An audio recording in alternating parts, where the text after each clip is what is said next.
第131章慈善晚会。你的管家可能在研究黑魔法，你的贴身男仆暗中信仰死神，你的邻居里藏着拥有超自然力量的人，你居住的这片街区可能存在一些秘密，会让人做奇怪的梦。你应该能明白某些单词的意思，我们就不过多解释了。愿女神庇佑你。克莱恩看着手中的信，一时竟不知该哭还是该笑。过了几秒，他忍不住在心里自嘲了2句。仅从这封信的内容看，我还真是惨啊。而他描述的事情似乎也没什么错误。笑着摇了摇头，克莱恩单手拿信，猛地往侧方抖了一下，赤红的火焰随之腾起，吞没了纸张。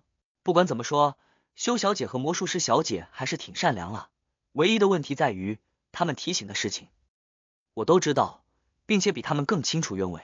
克莱恩边咕哝边翻，找出了之前藏好的蘑菇们，这共有4种，一是能和水、鱼发生反应的晒干品，有3朵；二是菌盖金黄、散发着面粉香味的新品种，3白色为底，点缀黑斑，整体蓬松鼓胀，似乎有液体在里面流淌，奶味十足。4的两侧长有类似鳃的奇特器官，表面布满细密但柔软的鳞片。克莱恩扫了这些蘑菇一眼，拿出枚金币，往上方弹起，又稳稳接住。确认好结果，他摘掉之前戴上的普通手套，赤裸着肌肤，直接抓射起新的3种蘑菇，试图验证弗兰克里没有提及的一些情况。触感正常，蘑菇没有任何变化，克莱恩顿时松了口气，不再担忧它们的危险程度超过禁忌线。他之前相当害怕这些蘑菇一接触到有血肉的事物，就会立刻蔓延根须，吞噬生长，散播孢子。也许是当前煤气壁灯光芒较亮的缘故，也可能是采摘下来后，这些蘑菇失去了绝大部分活性，必须有特殊的条件才会复苏，比如生物的胃袋环境。克莱恩秉着实证的精神，将主卧室的厚重窗帘全部拉上，并熄灭了所有煤气壁灯，然后他再一次赤手拿起新品种的蘑菇，确认它们并无异常，并未吸食自身的血肉。做完这件事情，克莱恩重新点亮壁灯，布置起仪式，将蘑菇们献祭到了灰雾之上。坐至愚者的位置，他没急着招来蠕动的饥饿，先行让装有自身血液的金属小瓶飞到了青铜长桌上。紧接着，他倒出一滴鲜血于桌面，并将新的3种蘑菇推向那里。也就是1秒钟的功夫，这些蘑菇靠近鲜血的部位突然软化，蠕动着包裹了过去，接触面随之长出密密麻麻的针状须发。克莱恩看得嘴角有所抽动，直接调用灰雾之上神秘空间的少许力量，镇压住了所有蘑菇，然后让那滴鲜血飞回金属小瓶内，合上了盖子。他已大致明白了这些蘑菇的特性，不再浪费时间，招手让蠕动的饥饿从杂物堆里飞了过来。拿住这薄薄的人皮手套，克莱恩将它放至桌面，并解除了对蘑菇的禁锢。然后他看见蠕动的饥饿以5根手指为支撑，强行立了起来，像弹钢琴一样快速往后退开。知道害怕了吧？克莱恩露出和善的笑容，一把就按住了那人皮手套，附带赠送灰雾之上神秘空间的少许力量。然后他用另一只手抓起一朵蘑菇，凑向了蠕动的饥饿。那人皮手套竭力挣扎，始终无法摆脱，竟出现了明显的颤抖。克莱恩顿住拿蘑菇的手，低声笑道：“还随时赞颂真实造物主吗？”蠕动的饥饿继续挣扎，不做回应。克莱恩想了想，退让道：“我允许你每天赞颂1次，清晨或者傍晚。”蠕动的饥饿挣扎减弱，但并未停止。克莱恩表面不动声色地继续交流道：“那每天3次，按早中晚餐的时间赞颂，不过得预先提醒我。”蠕动的饥饿挣扎了2下后，突然摊开在了桌面上，不再有任何动作。又经过一番沟通，克莱恩顺利就这个问题与蠕动的饥饿达成了一致，但每天都要吃人这点属于物品本能，仅靠交流无法减弱太多，依旧得等待阿兹克提供有效的封印办法。克莱恩目前能做到的仅是让蠕动的饥饿在未吃人的情况下可以被携带，不过24小时内得补上食物，真是麻烦啊。还好蠕动的饥饿融合了 A 先生和蘑菇后，活着的特性有增强，否则还真没办法做这么具体的沟通。克莱恩一阵感慨，转而对最近发生的事情做了相应的占卜，得出自身不怎么有危险的结论，并初步确认卡隆自杀案存在非凡因素的影响。忙碌之后，他离开灰雾之上，返回现实世界，继续等待阿兹克先生回信。周六晚上，一身正装的克莱恩带着贴身男仆理查德森乘坐马车抵达了圣塞摩尔教堂，参与黑夜教会举行的慈善晚会。通过正门后，他在牧师引领下来到了侧面一处大厅。这里有一个神龛，里面放着代表黑夜女神的圣灰，上方垂落好几盏小型水晶吊灯，前方摆放着一根根细长的蜡烛和一个个倒放的装着油蜡的金属圆盖。此时它们已全被点燃，将大厅照得明亮光洁，自有一种神圣的味道。克莱恩一眼望去，看见了一张张排列整齐的座椅，看见了一位位衣着不凡的宾客。其中女性的打扮主要分为两类，一类衣裙或艳丽或暗沉，能看见两侧的胳膊；另一类服装色彩清新，相当保守，就连锁骨都只是隐约可见，甚至有被遮挡。据克莱恩所知，在鲁温王国，这意味着已婚和未婚的区别。寡妇和离异的妇女则两种打扮都可以选择，只是前者的色调会尽量偏暗。除了这些，克莱恩还看见了一根根闪亮的项链，一个个精致的耳环，以及各种各样的珍贵饰品。比起马赫特议员和他自己举行的舞会宴会，这里的宾客明显更加气派。迈步进入大厅，克莱恩与认识的主教和马赫特议员等人打起了招呼，寒暄闲聊。就在这时，门口有声音传来，不少宾客将视线投向那里后，皆展露笑容，迎了过去。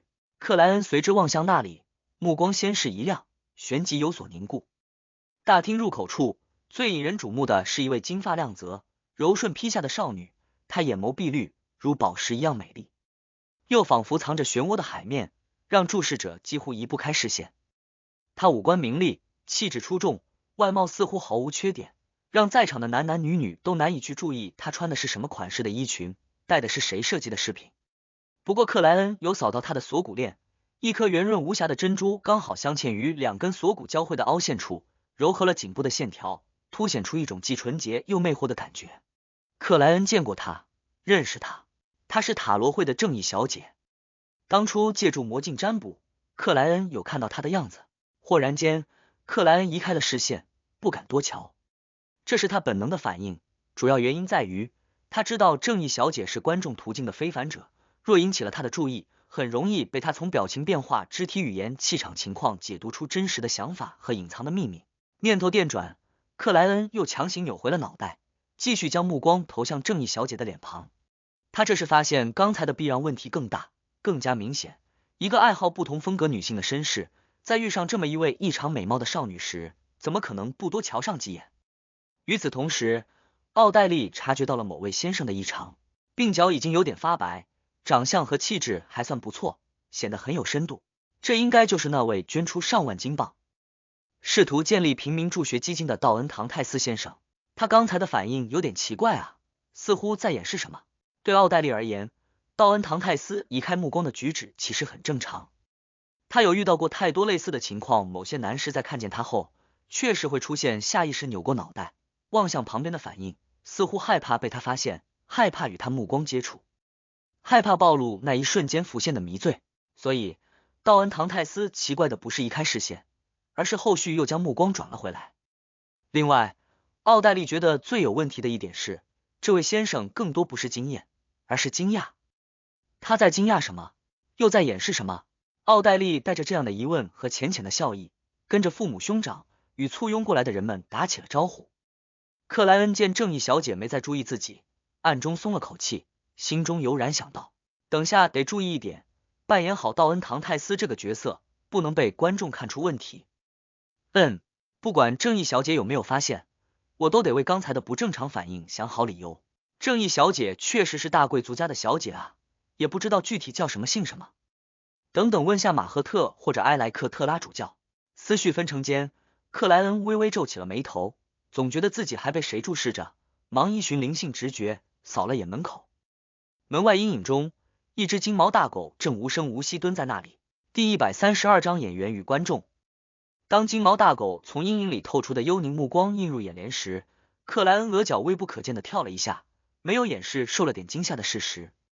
他的视线随即自然转开，望向了正义小姐那群人。真是吓人啊，这条狗没事蹲什么角落，藏什么阴影？他刚才就好像在悠悠的看着大厅内所有人。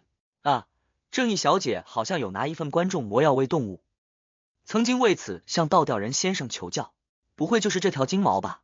两个观众，一个在明，一个在暗，哪个演员顶得住啊？上流社会里，观众应该不止正义小姐他们。他加入心理炼金会，也是受到其他贵族引领的，好像是尼根公爵夫人的妹妹。克莱恩边腹诽和分析，边走向马赫特一家，状似随意的问道：刚才进来的几位似乎很高贵。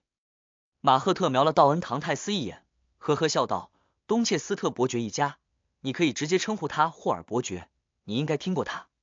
那是他的妻子凯特琳夫人，那是他的长子希伯特勋爵，你已经见过。听马赫特议员介绍到这里，克莱恩突然一阵汗颜，因为他确实在对方举行的舞会上见过希伯特霍尔，可刚才竟完全没注意这位勋爵，否则不会有这是哪家贵族的疑问。被正义小姐的突然出现惊到了，克莱恩保持着微笑倾听的姿态。马赫特议员继续说道：那是他的女儿奥黛丽霍尔小姐，最近2年在社交场有贝克兰德最耀眼宝石的称号，这很符合实际，不是吗？不等道恩唐泰斯回应，他委婉地点了一句：他的追求者有王子，有公爵继承者，有许许多多身份高贵的阁下和先生。马赫特议员潜藏的意思很明白，那就是你这个在女性方面爱好广泛的家伙，就不要打这位小姐的主意了，她是你无法也不能触碰的目标。克莱恩脑海内转过的却是另外的想法，原来正义小姐是霍尔伯爵的女儿，难怪那么有钱，难怪从不还价。霍尔伯爵是王国最顶尖的大银行家之一，是最有影响力的上院议员，世袭贵族之一，身家财产比辛德拉斯男爵只多不少。正义小姐就算无法继承爵位和家业，分到的财产再怎么样也得以10万镑计，再加上她的容貌、出身和性格，确实是王室和大贵族们联姻的最好对象。不过，她连续购买神奇物品的表现，不像财产只有几十万镑的样子，这是能报销。我也想拼爹啊！思绪电闪间，克莱恩笑着回应了马赫特议员的提醒。我之前有听说过奥黛丽小姐的种种传闻，今天才发现他们并没有太夸张。很可惜，我不是王子，也不是公爵、侯爵、伯爵、子爵爵位的继承者，否则我也能成为他的追求者。他这是含蓄的表示，自己知道自己的身份和地位。马赫特议员没再继续这方面的话题，转而为道恩唐泰斯介绍起他认识的部分宾客，真正地带着他进入上流社会。当然，这件事情最大的助力是黑夜教会，没有他们为助学基金举行的这个慈善晚会，马赫特也无法将道恩唐泰斯直接带到那些身份高贵者的面前。洛森特侯爵、格罗斯伯爵、拉夫兰子爵，因为为女神的贵族信徒分别与道恩唐泰斯寒暄了几句，态度都相当和煦。马赫特还没有介绍完，门口进来了一位老者，他穿着黑色带红的神职人员长袍，胸前佩戴着5枚黑暗圣徽，脸庞干净，没有胡须，眼睛幽邃，深暗宁静。包括霍尔伯爵在内，所有人都转而面向这位老者，态度尊敬的行礼道：晚上好，圣安东尼阁下。这位老者正是黑夜教会13位大主教之一的圣者安东尼史蒂文森，他是贝克兰德教区的负责人，真正意义上的教会高层。克莱恩一看到这位大主教，身心就不由自主站立了起来，难以遏制，难以掩饰，仿佛回到了年幼时，正行走于没有路灯偶现坟墓的乡村小径。他目光一扫，见别的宾客都没有这么强烈的反应，顿时明白了圣者安东尼带来的恐惧是灵性越强，感受越清晰，忙做出冥想，尝试收敛。当他初步控制住站立时，圣安东尼已露出微笑，环顾了一圈，在胸口顺时针点了4下道：赞美女神，赞美女神。参加这次慈善晚会的宾客们纷纷回应道。随着这位大主教的来临，马赫特议员不再为克莱恩介绍剩余的宾客，因为晚会已正式开始。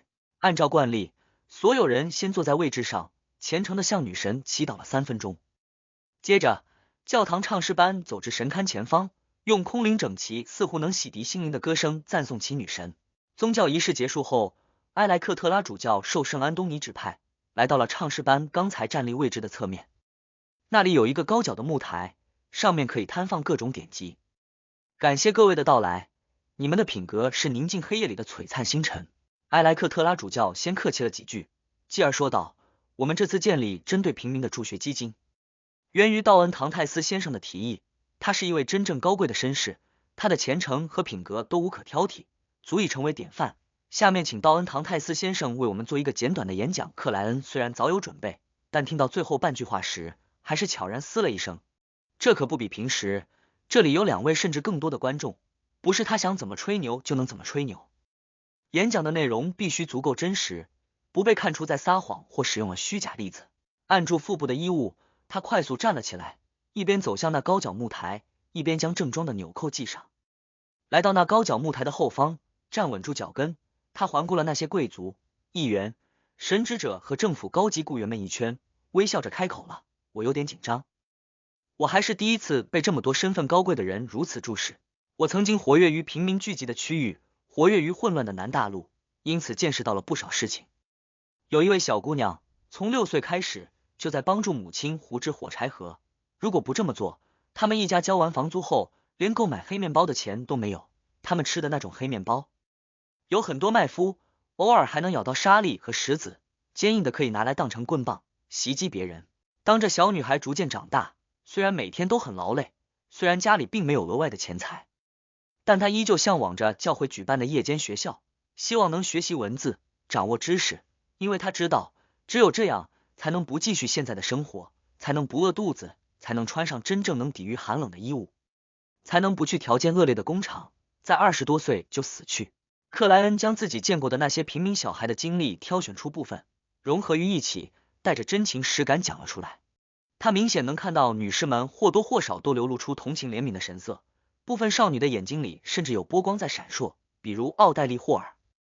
真是一个容易被感动的孩子。我的表演出于内心，连自己都能打动，更何况观众。不过，大部分绅士被触动的不算多，有的应该是对平民的处境早有了解，有的属于不在意地位低下者的类型。克莱恩目光一扫，继续说道：“我们的工业在发展，未来肯定需要更多的识字工人。我们的选举条件在放宽，未来有资格投票的必然包含绝大部分受过教育的人。秉持着对这些平民孩子的怜悯，秉持着对王国未来的期待，我决定向教会捐出手上的所有考伊姆公司股份，建立一个针对平民的助学资金，让他们在免费的夜间学校之后，有机会进入真正的知识殿堂。”留着2撇漂亮小胡子的霍尔伯爵听得点了点头，第一个抬起双手，轻轻鼓掌。热烈的掌声中，克莱恩回到了属于自己的那个位置，埃莱克特拉主教则上前宣布道：“道恩·唐泰斯先生捐献的股份价值15000镑，我们将用它建立一个鲁恩慈善助学基金。女士们、先生们，如果你们对他的想法认可，同情那些渴求知识的孩子们，可以参与这个基金。”说话间，他指了指旁边的奉献箱。奥黛丽随之收回目光，按了按眼角，侧头对自家父亲道：“爸爸，我打算捐1000镑，你呢？”说话的同时，他在脑海内快速总结起刚才观察到的情况。道恩·唐泰斯应该有过位于底层的生活，他的同情，他的怜悯，他的演讲都很真实。那些平民孩子真的很可怜。刚才主教提到那股份价值15000镑时，他嘴角不自然地翘了翘，看得出来，他应该很心疼这些钱。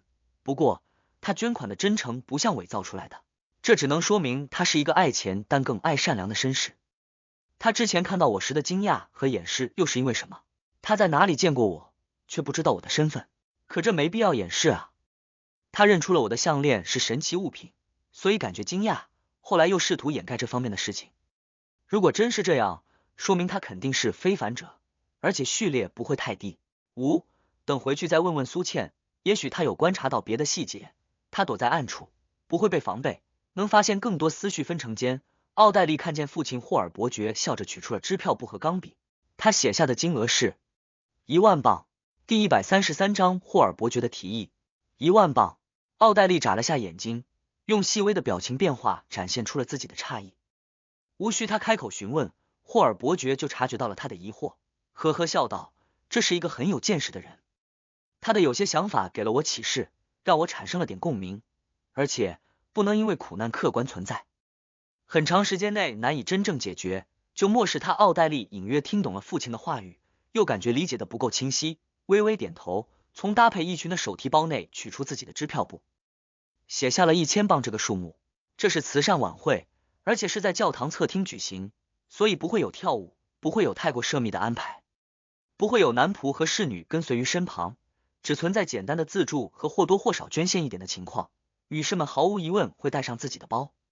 宾客们陆续将支票投入奉献箱后，分别去两侧长条桌拿了酒水或简单的食物，于大厅内来回走动，和别人交流，不再坐下，这更接近冷餐会的形式了。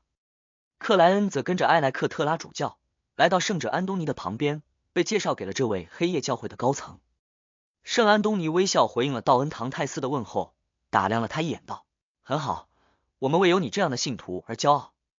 与神教导我们，品格比地位更加重要，所以你是一位足够高贵的绅士。坦白的讲，面对这位圣者时，克莱恩心里是有点打鼓的，因为与命运领域存在关联的神灵或非凡者都有可能看得出他身上的灰雾气息，比如怪物途径的全体，比如执掌着厄运的黑夜女神。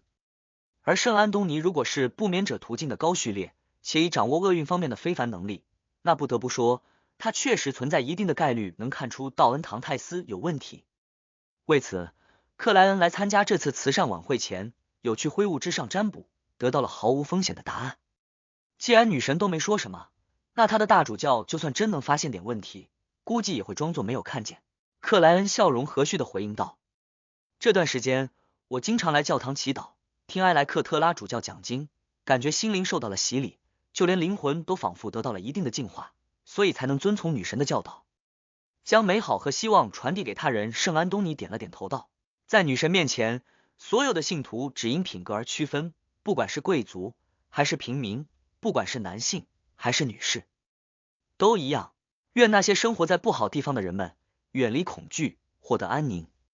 赞美女神。克莱恩和埃莱克特拉主教随之在胸口顺时针点了4下。赞美女神。见圣安东尼大主教转向了别的信徒，克莱恩准备去长条桌那里拿一杯香槟，缓解口渴。就在这时，他看见位绅士靠拢过来。这位先生的皮肤已有点松弛，肚子明显鼓起，但可以看得出他年轻时相当英俊。就算现在，他蕴含笑意的蔚蓝眼眸和漂亮的2撇胡须也让他不至于难看。克莱恩刚才已听马赫特议员介绍过，知道这是霍尔伯爵，上院议员，大银行家。当然，对他来说，这位贵族最重要的身份是正义小姐的父亲。而奥黛丽刚好跟在旁边，眸光明亮，眼神专注地打量着道恩唐泰斯，等待着接下来的绅士间的交流。这让克莱恩顿时又有点不自在了。我必须表现得符合道恩唐泰斯的人设，一个出身普通，努力挤入上流社会的人。这一刻必然是有点紧张和局促的，一个喜好美色的绅士，面对贝克兰德最耀眼宝石的注视，紧张和局促也是不可避免的，但又会不自觉地展现自身的见识，展现自己有魅力的一面，有表达的欲望。一个经历丰富，从混乱中走出的富翁，肯定有着潜藏的骄傲、自信和底气，不管内心的感触怎么样，表面都会竭力平淡，静而不卑。克莱恩思绪电转，脸上浮现出笑容，对靠近的霍尔伯爵致敬道：尊贵的伯爵，我刚才恰好有看见您的支票，您的善良，您的仁慈都让我极为佩服，可你却从不炫耀这些，不告诉别人自己捐了多少。霍尔伯爵呵呵笑道：不，这不如你，因为我承受的代价远远不如你。他潜藏的意思是15000镑可能是道恩唐泰斯总资产的1/10，甚至1/5。10000镑对他来说则只有1/1000或者更少。很显然，前者承受的代价更高，愿意付出的心情更为纯粹。在我看来，只要能帮助到那些渴望用知识改变命运的平民，所有的捐款都是足够善良、足够仁慈的。从这个角度来讲，10000镑和15000镑的差距只有5000镑。克莱恩努力让自己表现得诚恳，并故意不着痕迹地瞄了旁听的金发少女一眼。他知道，正常的不着痕迹在观众那里的意思是非常明显。奥黛丽噙着浅淡的笑容，安静地听着父亲和道恩唐泰斯对话，似乎并未察觉到那位绅士的偷看，这让无从收获反馈的克莱恩表演的不是太有底气。霍尔伯爵则笑了笑道：那就各自保留看法，这并不是什么坏事，至少我们都在赞美对方。看得出来，你曾经有过艰难的时刻，也经历过那种平民的生活。克莱恩点头说道：我并不回避这些过去，他们是我宝贵的财富，而这也是我和我的朋友们欠缺的。霍尔伯爵笑着点了一句，正因为这样，你具备独特的智慧和观点，希望将来有与你合作的机会，这也是我所期待的。克莱恩恰当且真诚地回应道。霍尔伯爵指了指旁边，一些朋友正等着我过去，愿你的善行，愿你的财富越来越多。克莱恩没再啰嗦，于胸口画出绯红之月。赞美女神，赞美女神！霍尔伯爵和奥黛丽同时在胸前顺时针点了4下，目送着他们越过自己，走向别的地方。克莱恩不由暗中松了口气，突然他又紧绷了起来，自然地环顾起大厅，将门口的阴影纳入了眼中。那条金毛大狗依旧蹲在那里，安静无声。返回皇后区的马车上，看似闭目养神的霍尔伯爵忽然侧头望向自己的女儿奥黛丽，你之前不是说想进入教会的某个慈善组织做事吗？有没有兴趣加入这个慈善助学基金？啊，奥黛丽在教堂中就已察觉父亲可能存在这方面的想法，此时恰如其分地表现出了诧异与茫然。这只是一个很小的慈善基金。奥黛丽的兄长希伯特·霍尔为妹妹抗争了一句。霍尔伯爵笑着摇了摇头，我问过几位主教，今晚的总计捐款已达到10万金镑，你们认为为什么会有这么多？希伯特·霍尔微微皱起眉头，边思考边说道，收买。与此同时，奥黛丽也给出了自己的看法，知识与选举资格的下沉。霍尔伯爵点了点头，叹息一声道，没有什么事物是必然存在的，包括人类本身，包括贵族。他又看了看奥黛丽，笑着说道，你不用强迫自己，我可以找别的人加入这个助学基金，我只是希望你能因此见识到更多，不将某些事情视作必然，永远不会改变。呵呵，错过了这个，还有其他慈善组织吗？爸爸，我考虑一下。奥黛丽认真的回应道。听完道恩·唐泰斯讲述的那些平民故事，他内心其实已经想加入助学基金，为募集捐款、联络政府、组织活动贡献一份力量。他犹豫的地方在于，他觉得那位中年绅士有点问题。回到家中，奥黛丽立刻找来苏茜，关上了房门。你对那位道恩·唐泰斯先生有什么看法？奥黛丽直接询问道。金毛大狗蹲坐于对面，想了想道，他似乎认识你或者你身上的某件物品，还有他很多时候都是在表演，有一定的痕迹。他好像有点防备我，非常敏锐。我也有发现，他可能是非凡者。他表演得很好，但依旧是在表演。不过这也很正常，我们在社交场，在面对不同人时，都会扮演不同的角色，进行着相应的表演。奥黛丽思索着说道，最大的问题依旧是，他为什么看见我会惊讶，甚至有点吓到？还有，他竟然连续卷入了2起案子，尤其辛德拉斯男爵那件，似乎有非凡因素存在，有引导的痕迹。苏茜张了张嘴巴，找不出足够确定的解释，只好汪了一声。奥黛丽则转开了思路，得找人调查一下道恩·唐泰斯，等确认没有大问题，再加入那个助学基金。啊，对，快周一了，可以在塔罗会上委托福尔斯和月亮先生，他们都在贝克兰德。周一下午3点整，一道道深红的光芒于宏伟宫殿内蹿起，定格为模糊的人影。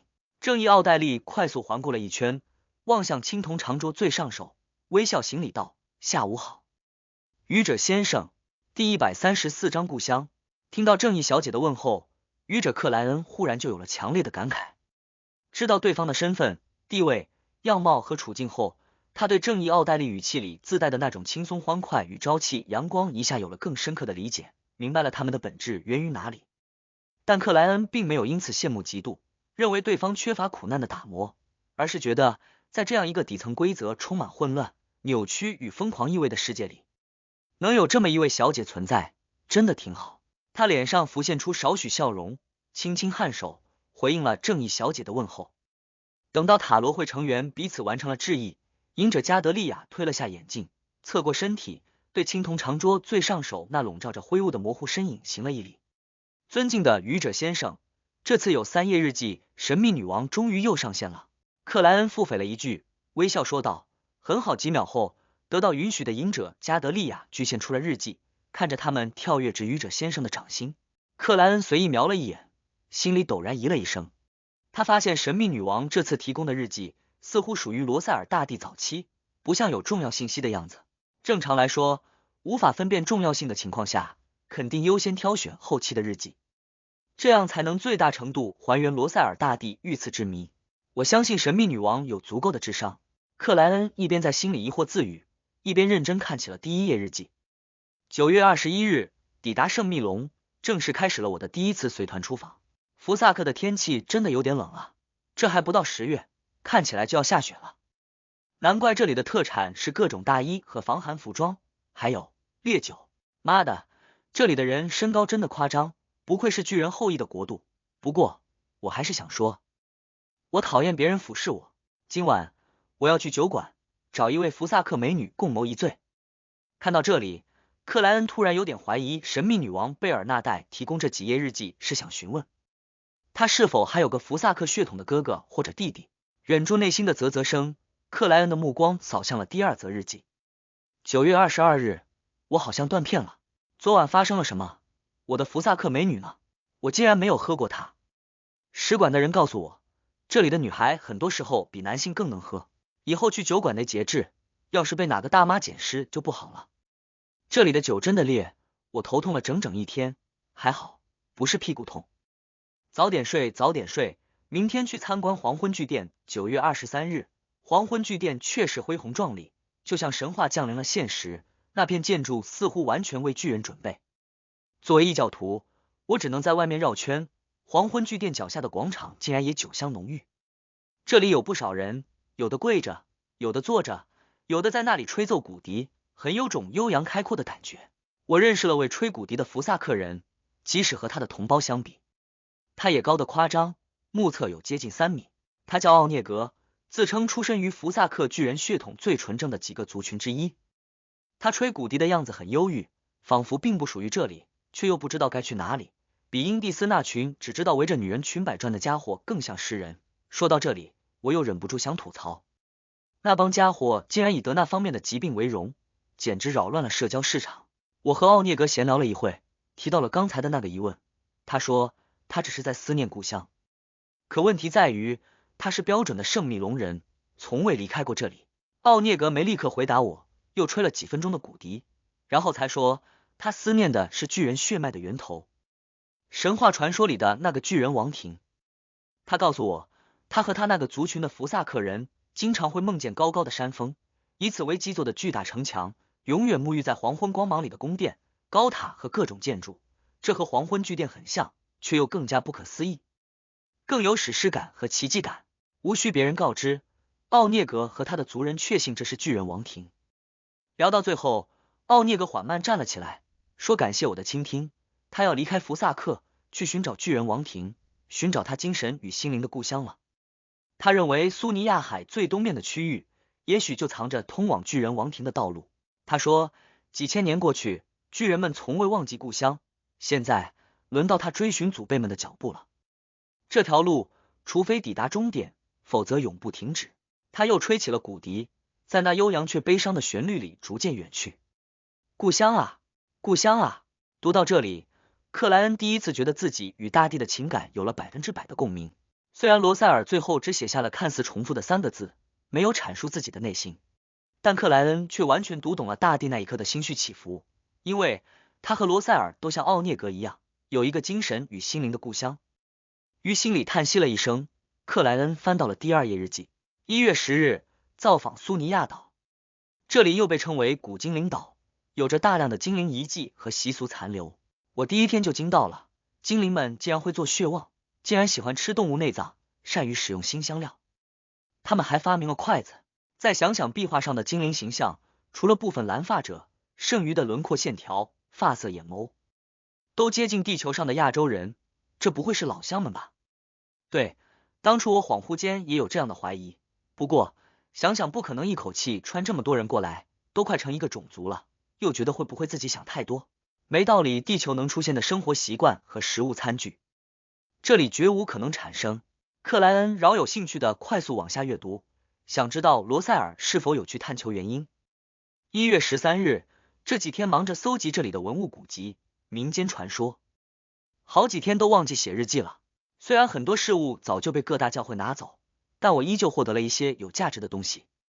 各种传说里都有精灵王苏尼亚索列姆发明筷子，用动物内脏和血液烹饪美食的记载，都有这位古神善于分辨新香料的故事，都认为他是始祖，是第一个精灵，因某些缘由，带着族群从只存在于神话里的西大陆离开，来到北大陆。难道这位才是老乡，第一个穿越者？然后他繁衍出了一个种族，古神无所不能，包括生孩子。他好像有妻子，也是精灵。我陷入了沉思。1月16日，更进一步的调查表明，精灵们或许真的与穿越者无关，至少他们没有留下任何与中文、英语有关的符号，他们从始至终使用的应该都是精灵语，这没让我有一点熟悉感。而且那些常见的发明在我到来前并没有出现，许多名人名言也是，存在的只是一些意思相近、举例截然不同的谚语、寓言。目前所有的物品和传说都不支持我的猜测，这让我有点失望。又松了口气，如果遇到另一位或另一些穿越者，我还真不知道该怎么面对。1月17日，我梦到了快要遗忘的故乡，果然，大地初步放弃了那个猜测。克莱恩又一次翻页，看向最后那张日记。4月2日，我女儿就是聪明，还不到1岁就会说话了。虽然暂时只是学会几个单词，但我相信之后的进度不会慢，这一点她遗传了我。我左看右看，都觉得她和地球时的我有那么一点点像，难道灵魂也会带来某种程度上的遗传？哈哈，就当是这样。贝尔纳代这个名字是挺不错，一听就很美丽，但我的心里总蠢蠢欲动着想给她取一个中式小名。他见不到他真正的爷爷和奶奶。4月3日，昨天忽然产生的感慨差点让我失眠，还好我会冥想。不过这也让我考虑起一个问题，那就是要不要私下教贝尔纳代中文。不行，我前面写的日记要是被他看懂，我这个当爹的还不如找块豆腐撞死算了。在我女儿心里，父亲必须充满光辉，可是用中文写日记已经是我和地球和过去最后的羁绊了。我的女儿应该在某种程度上继承这个羁绊。4月6日，经过几天的考虑，我决定将2个汉字当成特殊的符号教导贝尔纳代，告诉他这是他父亲给他的护身咒文，让他永远铭记。他不需要懂相应的意思，只用记住这2个汉字是故乡。故乡，克莱恩又一次重复起这个词语，眼眶甚至有点发热。他终于明白神秘女王贝尔纳代为什么会挑选这3页日记了，因为上面有他父亲留给他的护身符号。故乡这一刻，克莱恩仿佛看见了一条情感之河，它表面沉静的流淌着，水下激流无数，翻滚不休。克莱恩随即收回视线，让日记消失，抬头望向隐者加德利亚道：你的问题是什么？第135章调查任务。看向隐者加德利亚的时候，克莱恩其实已经预料到对方会提出什么要求，心中既唏嘘又笃定。愚者先生怎么知道我要提问，而不是做请求？不愧是愚者先生。加德利亚念头一转，态度恭敬的开口道：尊敬的愚者先生，我想知道这2个符号的意思。得到允许后，他具现出了2个汉字，分别是故与乡。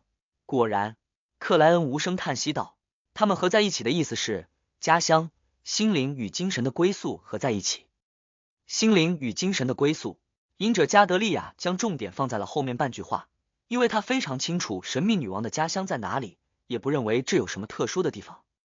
正义奥黛丽倒吊人阿尔杰等塔罗会成员则趁此机会学习起新的罗塞尔文，强行记忆这2个符号的外形和意思，太阳戴里克除外。愚者克莱恩没再多说，往后靠住椅背道：你们开始吧。倒吊人阿尔杰当即侧头望向青铜长桌最下手的世界格尔曼斯帕罗。你的神奇物品快要制作好了，这周就能给你。他指的是海洋歌者非凡特性对应的神奇物品。那位工匠之前抢先完成的是正义小姐的手套，世界的委托被顺延到了这周。在阿兹克先生还没回信，蠕动的饥饿封印无法复原的情况下，这件神奇物品来的正是时候。克莱恩操纵假人世界，让他微微点头道：不算太慢，不算太慢。如果再拖2-3周或者1个月，你是不是就要传送过来拜访我了？倒吊人阿尔杰莫名有点警惕的想到，因为初步的计划是从风暴教会拿到灾难主祭魔药，且本身刚开始海洋歌者的消化，他没有求够相应的非凡材料，恢复了沉默，旁观起其他成员的交易。对阿尔杰来说，当前最重要的是在获得1到2件神奇物品，与精神之鞭搭配。要知道，虽然神奇物品已经不宜多，得尽量避免负面影响的叠加，但一位序列5的准强者只得那么一件，也是相当窘迫的事情。正常情况下，序列5非凡者有2、3件负面效果不会彼此促进的神奇物品是最好的搭配。当然，阿尔杰目前已预定了一件，等工匠完成世界格尔曼斯帕罗的物品，就轮到他的6亿石像鬼核心结晶了。为此他需要花费1000磅，再加上帮世界支付的费用，他本就不多的现金足足少了2000磅，只剩下1800磅，其中还有500磅是从正义小姐那只手套赚取的抽成。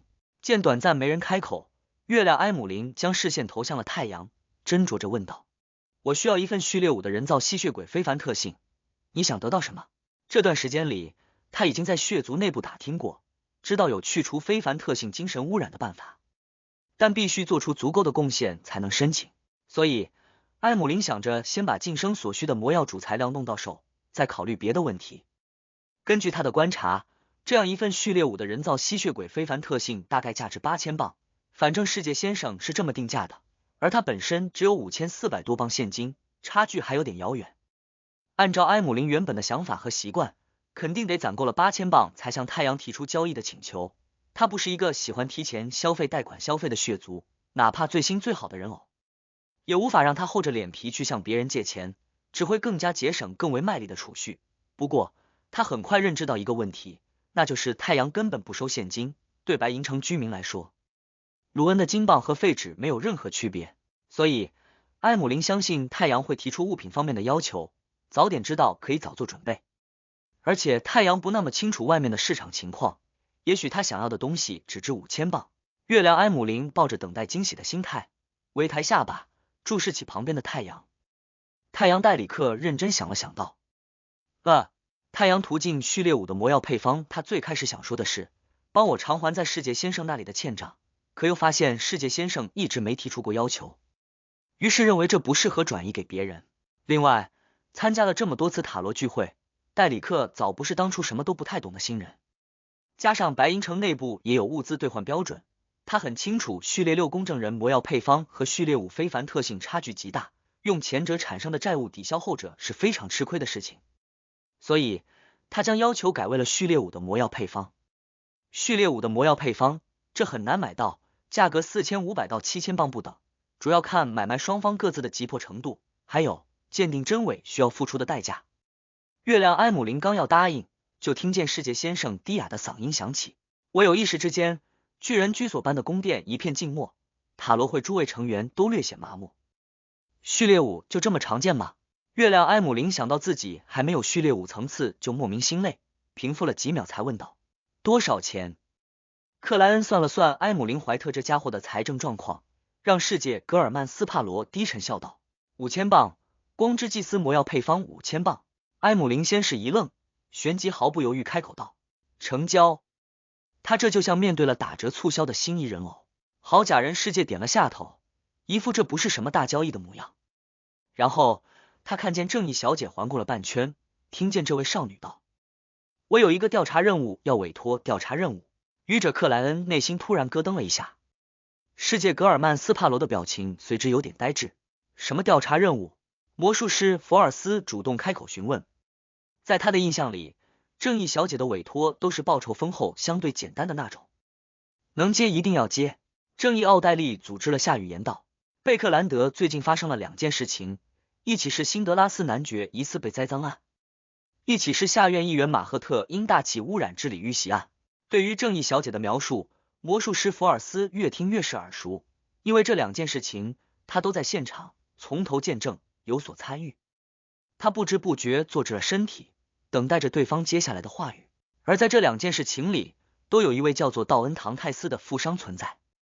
他到贝克兰德只有2个月左右，刚向黑夜教会捐献了价值1万几千磅的股份，试图建立一个针对平民的助学基金。奥黛丽以一种没直接接触过，根据资料和传闻怀疑这个人有问题的口吻说道：我想请人调查下这位先生的真实情况。我知道，我很了解，他相当有钱，长得很不错，处理事情经验丰富，手段成熟，肾脏或者前列腺有问题。